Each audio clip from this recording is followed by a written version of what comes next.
Mister tech ഇലക്ട്രോണിക്സിൻ്റെ പുതിയ വീഡിയോയിലേക്ക് എല്ലാ കൂട്ടുകാർക്കും സ്വാഗതം. ഏകദേശം ഒരു മാസത്തിൽ കൂടുതലായി ഞാൻ പുതിയ വീഡിയോ അപ്ലോഡ് ചെയ്തിട്ട്. വേറൊന്നും കൊണ്ടല്ല, എൻ്റെ കോളേജ് ലൈഫ് കഴിഞ്ഞു ഞാനൊരു ജോലിയിൽ പ്രവേശിച്ചിരിക്കുകയാണ്. അതിൻ്റെ തിരക്കുകൾ കൊണ്ടാണ് വീഡിയോ അപ്ലോഡ് ചെയ്യാൻ സമയം കിട്ടാത്തത്. ഇന്നത്തെ വീഡിയോയിൽ ഞാൻ നിങ്ങളുമായിട്ട് ഷെയർ ചെയ്യാൻ പോകുന്നത് DDS VFO എന്ന ഉപകരണത്തെ പറ്റിയാണ്. നമുക്കെല്ലാവർക്കും അറിയാം, റേഡിയോ ട്രാൻസ്മിറ്റർ ആയാലും റേഡിയോ റിസീവർ ആയാലും അതിൽ ഉപയോഗിക്കുന്ന ഒരു പ്രധാനപ്പെട്ട ഭാഗമാണ് RF ഓസിലേറ്റർ. RF ഓസിലേറ്ററിനെ പറ്റി വളരെ വ്യക്തമായൊരു വീഡിയോ ഞാൻ മുമ്പ് ചെയ്തിട്ടുണ്ടായിരുന്നു. അത് അനലോഗ് RF ഓസിലേറ്റർ ആയിരുന്നു. ഇന്നത്തെ ഈ വീഡിയോയിൽ ഡിജിറ്റൽ RF ഓസിലേറ്ററിനെ പറ്റിയിട്ടാണ് ഞാൻ എക്സ്പ്ലെയിൻ ചെയ്യുന്നത്. ഈ ഡിജിറ്റൽ RF ഓസിലേറ്റർ കയ്യിലുണ്ടെങ്കിൽ ഏത് കൊച്ചുകുട്ടിക്ക് പോലും ഒരു റേഡിയോ ട്രാൻസ്മിറ്ററോ റേഡിയോ റിസീവറോ ചെയ്തെടുക്കാൻ വളരെ എളുപ്പമാണ്. അപ്പോൾ ഡിജിറ്റൽ RF ഓസിലേറ്ററിനെ പറ്റി കൂടുതൽ നമുക്ക് ഈ വീഡിയോയിലൂടെ മനസ്സിലാക്കാം. വീഡിയോ ഇഷ്ടപ്പെട്ടാൽ ലൈക്ക് ചെയ്യുക, എൻ്റെ യൂട്യൂബ് ചാനൽ സബ്സ്ക്രൈബ് ചെയ്യുക. ഓക്കെ ഫ്രണ്ട്സ്, നമുക്ക് നേരെ വീഡിയോ സ്റ്റാർട്ട് ചെയ്യാം. ഫ്രണ്ട്സ്, ഇതാണ് ഞാൻ ഉണ്ടാക്കിയെടുത്ത DDS VFO. Arduino Uno board കൊണ്ടാണ് ഇത് പ്രവർത്തിക്കുന്നത്. ഈ ബോർഡിലെ പ്രധാനപ്പെട്ട ഒരു കമ്പോണൻ്റാണ് SI5351 മൊഡ്യൂൾ.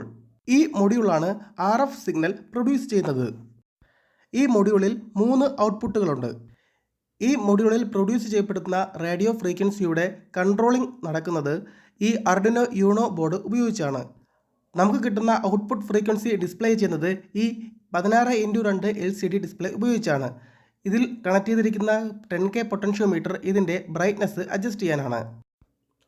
ഒരു റോട്ടറി എൻകോഡർ മൊഡ്യൂൾ ഉപയോഗിച്ചുകൊണ്ടാണ് ഇതിലെ ഫ്രീക്വൻസി അഡ്ജസ്റ്റ് ചെയ്യുന്നത്. 0 മുതൽ 40 MHz വരെയാണ് ഈ DDS VFOയിൽ ഞാൻ സെറ്റ് ചെയ്തിരിക്കുന്ന ഫ്രീക്വൻസി റേഞ്ച്.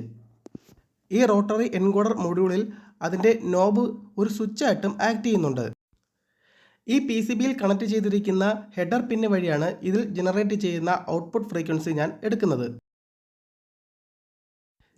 ഇനി ഈ ബോർഡിലേക്ക് നമുക്ക് പവർ കൊടുത്തു നോക്കാം. അതിനായിട്ട് ഞാനിവിടെ യൂസ് ചെയ്യുന്നത് 6 ഡ്യൂറാസെല്ലിൻ്റെ ബാറ്ററികളാണ്.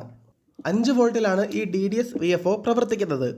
5 വോൾട്ട് സ്റ്റേബിളായിട്ട് കിട്ടാൻ ഞാനിവിടെ 7805 വോൾട്ടേജ് റെഗുലേറ്റർ ICയും ഉപയോഗിക്കുന്നുണ്ട്. ബാറ്ററി കൊടുത്തപ്പോൾ തന്നെ ഇതിലെ ഡിസ്പ്ലേ ഓണായി ഇതിലെ ഫ്രീക്വൻസി നമുക്ക് കാണാൻ പറ്റും. റോട്ടറി എൻകോഡർ തിരിക്കുമ്പോൾ അതിൻ്റെ ഫ്രീക്വൻസി മാറുന്നതായി നിങ്ങൾക്ക് കാണാവുന്നതാണ്. ഈ റോട്ടറി എൻകോഡർ മൊഡ്യൂളിൻ്റെ നോബ് ഒരു സ്വിച്ചും കൂടെയാണ്. ആ സ്വിച്ച് പ്രസ് ചെയ്യുന്നതുകൊണ്ട് ഇതിൻ്റെ ഫ്രീക്വൻസി സ്റ്റെപ്പ് നമുക്ക് അഡ്ജസ്റ്റ് ചെയ്യാൻ സാധിക്കും. 1 ഹെർട്സ് മുതൽ 1 മെഗാഹെർട്സ് വരെയുള്ള ഫ്രീക്വൻസി സ്റ്റെപ്പുകൾ നമുക്ക് ഇതിൽ അവൈലബിൾ ആണ്. റോട്ടറി എൻകോഡർ മൊഡ്യൂളിലെ സ്വിച്ച് പ്രസ് ചെയ്യുമ്പോൾ ഇതിൻ്റെ ഫ്രീക്വൻസി സ്റ്റെപ്പ് മാറുന്നതായിട്ട് നിങ്ങൾക്ക് കാണാവുന്നതാണ്.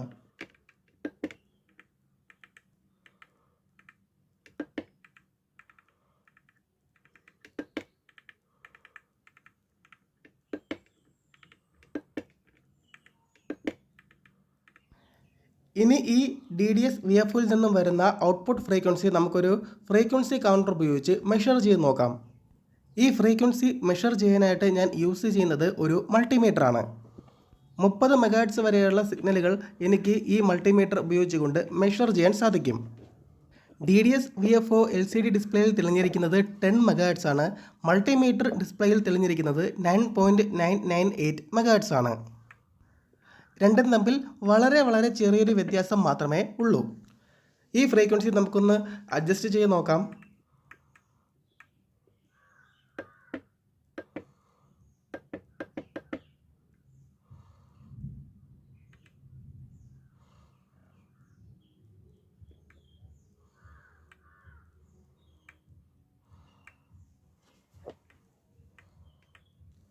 അത്യാവശ്യം നല്ല ആക്യുറേറ്റ് ആയിട്ടാണ് ഈ സിഗ്നൽ നമുക്ക് കിട്ടുന്നത്.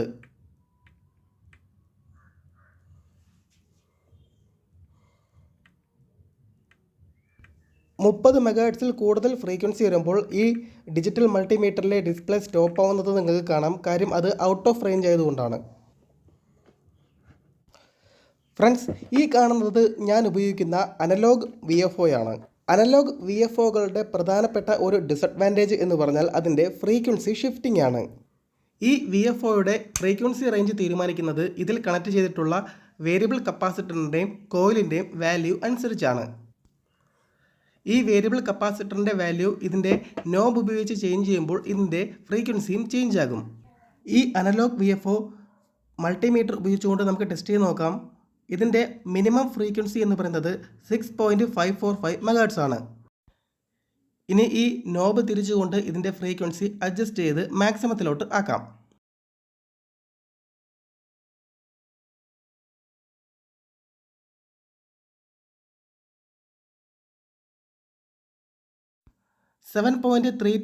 MHz ആണ് ഇതിൻ്റെ മാക്സിമം ഫ്രീക്വൻസി.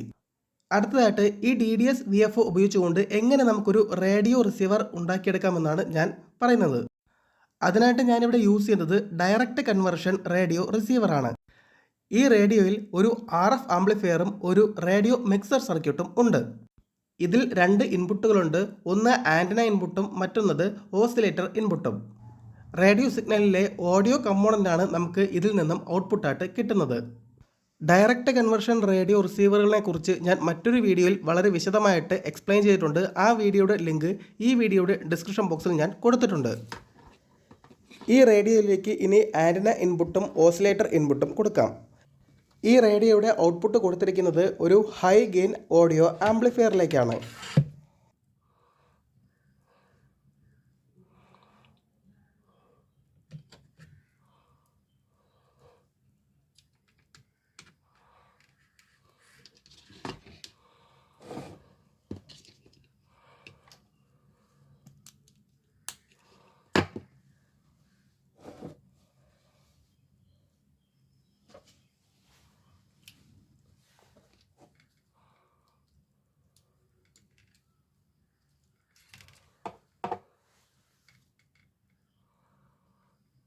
എല്ലാ ഭാഗങ്ങളും കണക്ട് ചെയ്തതിന് ശേഷം ഈ റേഡിയോ നമുക്കൊന്ന് പ്രവർത്തിപ്പിച്ച് നോക്കാം.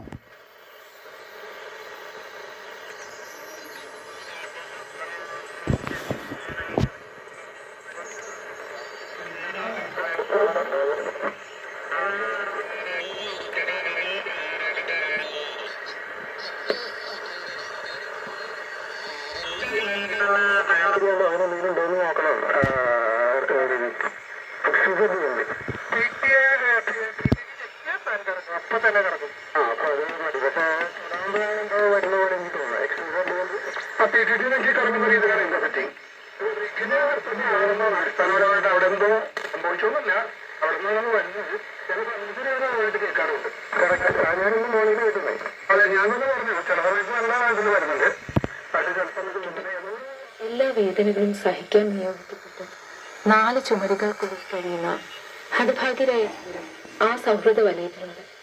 അനുഭവങ്ങളുടെ ഒരു എൽവേറി അതിൽ നിന്നുടലെടുത്ത ഇച്ഛാശക്തിയിൽ ജീവൻ തള്ളി നീക്കുന്ന അവർക്ക് റേഡിയോയും അതിലൂടെ ഒഴുകിയെത്തുന്ന സംഗീതവും പകരുന്ന സാന്ത്വനം ചെറുതല്ല. ഇന്നും ആ സൗഹൃദം ഞാൻ തുടരുന്നുണ്ട്. രചനാ വൈഭവം കൊണ്ട് മലയാള സിനിമാ ശാഖയെ സമ്പന്നമാക്കിയ അനേകം പ്രതിഭാശാലികളുണ്ട്. കാൽപ്പനിക പ്രണയത്തിന്റെ നിതാന്ത സൗന്ദര്യം. DDS VFO കുറിച്ചുള്ള ഇന്നത്തെ വീഡിയോ നിങ്ങൾക്ക് എല്ലാവർക്കും ഇഷ്ടപ്പെട്ടു, അത് ഉപകാരപ്പെട്ടു എന്ന് ഞാൻ വിശ്വസിക്കുന്നു.